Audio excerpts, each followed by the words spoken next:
One of the challenges in government is that you need to try and get data and good, rich data to inform your decision-making processes. And I think that the work that VCOS have done, and I acknowledge the role that Jared Mansour has played in terms of guiding, I suppose, or influencing some of that research, it's going to be really important because it gives us that chance to understand what's happening on the ground. The last 2 years have been traumatic for many people in our community, and it's been a really challenging time.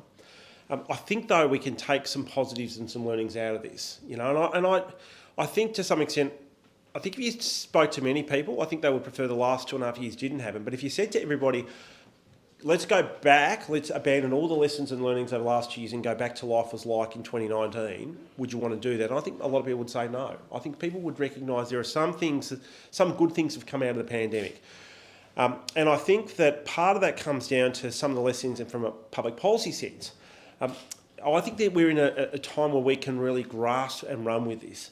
I think the old Westminster model doesn't fit and function properly in the 21st century. And by that I mean the notion that I'm the Minister for Housing. I'm the Minister for Housing, or I have a Secretary of a department or a Head of Homes Victoria, and I provide housing to tenants, and that is it. And then somebody else will deal with child protection, or someone else will deal with early learning, or someone else will deal with education, or someone else will deal with training. I think there's an opportunity we can throw this on its head and we can put the citizen at the centre.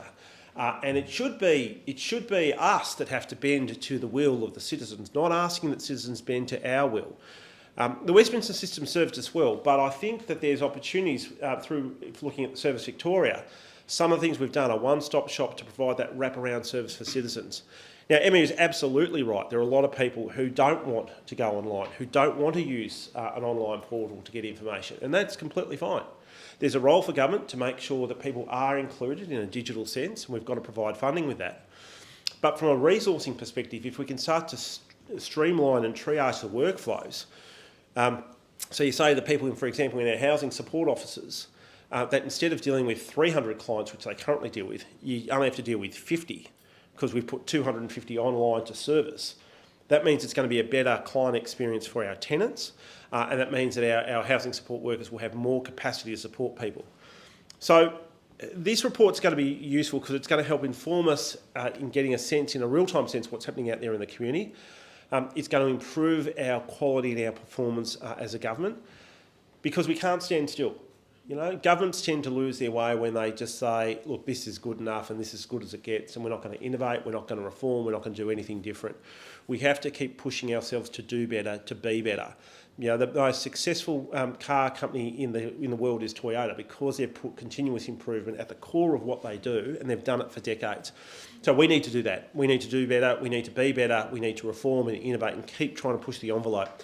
The work that VCOS has done, in conjunction with neighbourhood houses, will play a really important role in terms of guiding that and shaping our thinking and thought, and provide a bit of a reference point for us. So I think I do want to thank VCOS and Neighbourhood House Victoria for the work that they've done.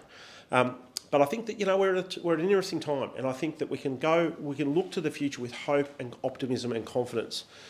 It's been terrible the last 2.5 years for so many. But we can pick up the lessons, we can pick up the learnings, we can improve what we do, we can put the citizens at the centre, and we can do better and we can be better, and we can keep on driving reform. Because I think if you come to Farnham Street and you talk to people who come here who need a place like Farnham Street, if we don't do that, we are failing them. If we don't do the heavy lifting now, then we're kicking the can down the road for someone else to do. So we're just going to make it harder for the next government, harder for the next minister. So there's an opportunity to seize this, run with this, and do better, because we must do better.